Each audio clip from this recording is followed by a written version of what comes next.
Okay, stop everything, because what I'm about to tell you is straight out of a royal drama movie, but it's real. It all started so innocently, just a normal Sunday night, quiet, calm, and then, bam! Editors across major newsrooms opened one email that would blow the lid off Buckingham Palace. It was anonymous. No sender name, just a plain message and a folder attached. But guess what was inside? Scans of actual therapy notes, not fake ones, not speculation, real, with the name of a top-tier LA therapist stamped right on them. At first, everyone thought this has to be a joke, but oh no, it was not. Within minutes, fact-checkers confirmed it. The signature was legit. The handwriting, the therapist's stamp, all of it. And here's the kicker. They weren't just any therapy notes. These were Meghan Markle's private sessions. Yes, her private, confidential therapy records had been leaked. And buried inside those pages, there was one line, just 4 chilling words that instantly set off a firestorm. Kate is dead weight. Wait, what? Kate Middleton, the Duchess, the picture of royal perfection? Dead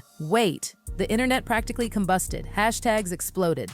Meghan leak was trending #1 worldwide in under an hour. Every talk show, podcast, YouTube channel, you name it, was locked on this one question. Did Meghan really say that about Kate inside Buckingham Palace? Chaos. Phones ringing nonstop, aides yanked away from dinner tables and thrown into emergency strategy meetings. Every royal correspondent was scrambling. And Kate? Oh, you're gonna want to sit down for this. Sources say Kate read the line and just froze, not angry, not even sad, just stunned. She reportedly turned to her closest aide and whispered, "Why would she think that of me?" And honestly, that one line, it shifted everything. Until that point, most people thought their so-called feud was just a clash of personalities. Meghan was Hollywood sparkle, humanitarian flair. Kate, royal grace, elegance, always composed. But this made it real, personal, no longer just rumors. These were Meghan's actual words from a therapy session, a place meant to be private, safe, sacred. And here's where things went from scandalous to downright surreal. The FBI got involved. Yes, not the palace guards, not British intelligence, not just royal PR, the actual freaking FBI. Because Meghan is still a US citizen and therapy records fall under some of the most ironclad privacy laws in America. So the leak? That wasn't just gossip, that was a federal crime. All eyes turned to the therapist, Dr. Laura Mitchell, big name in LA, known for working with celebs. She looked wrecked in her statement. No sleep, clearly rattled, and she swore she had nothing to do with it. Turns out her clinic had been hacked months ago, not by some nosy intern or angry ex-employee. Oh no, we're talking military-grade malware, straight-up cyber warfare, which led everyone to ask the obvious, why Meghan? Why now? And who benefits? And honey, the theories? Wild. Some are whispering this was a palace hit job, a deliberate strike to shatter Meghan's credibility once and for all. Others think it's a case of international meddling, weaponizing royal drama to shake up the image of the UK itself. But the most terrifying theory? It might have been someone close, someone in Meghan's circle, someone with access, someone who knew exactly what to leak and when to leak it. Meanwhile, Prince William, reportedly furious, not just because his wife was called dead weight, but because their whole personal life was being dragged through the mud. Again, he allegedly demanded a strong public statement defending Kate. But King Charles and his senior advisors said, hold up. They didn't want to start a back-and-forth war of statements, especially not while the FBI was involved. Too late, though. The damage? Done. And it was deep.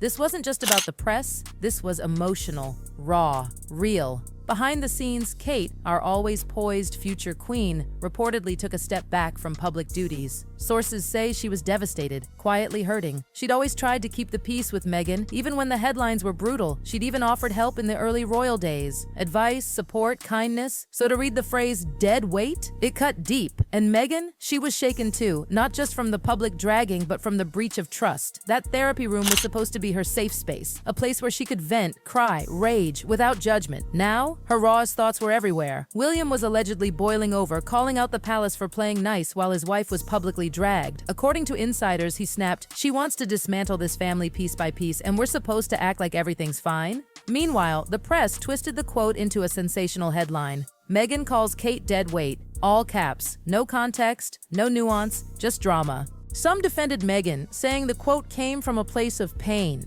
Maybe even anger at the royal system, that it wasn't aimed at Kate personally but the institution.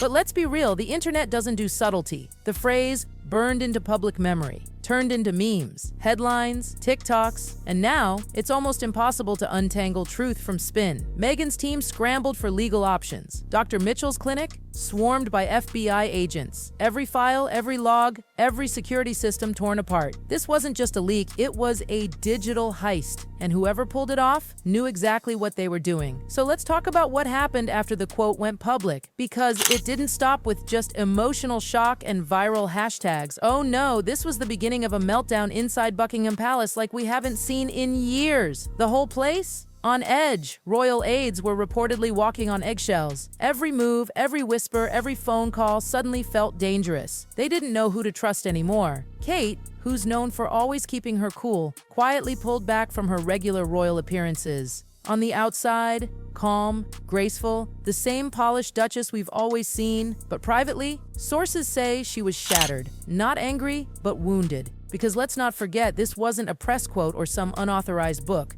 This was supposed to be a safe, protected therapy session.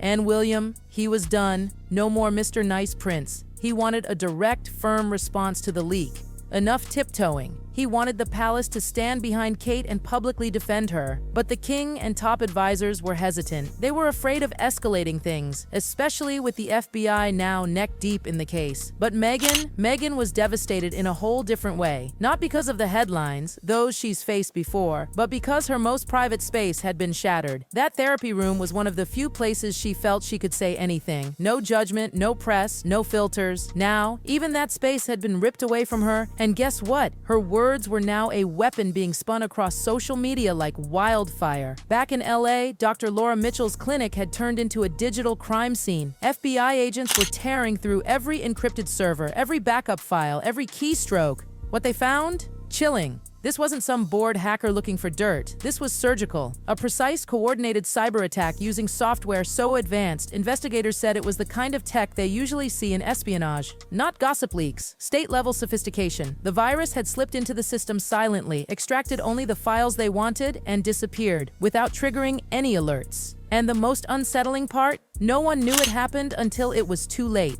Theories exploded everywhere. Was this a coordinated smear campaign by someone inside the royal machine? A plot to permanently damage Meghan's image before a new royal documentary dropped? Was it political, designed to stir chaos in the UK by targeting its most famous family? Or was it someone personal, someone close to Meghan who had motive and access? And then, just when you thought it couldn't get more serious, FBI agents traced the breach to a server in Eastern Europe. Not random.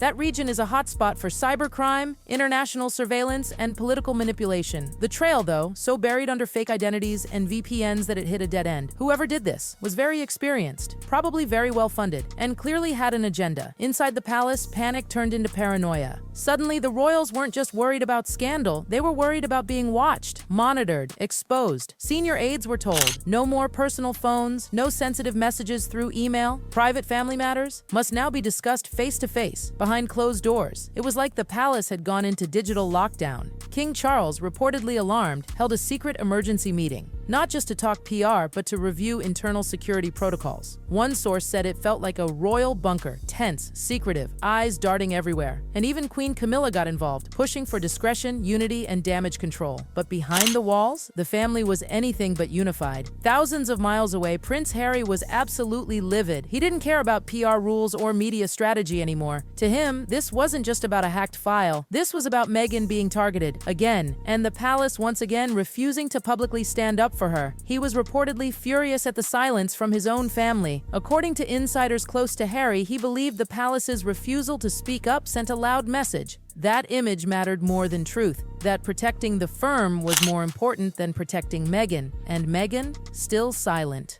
No interviews, no press releases, just quiet.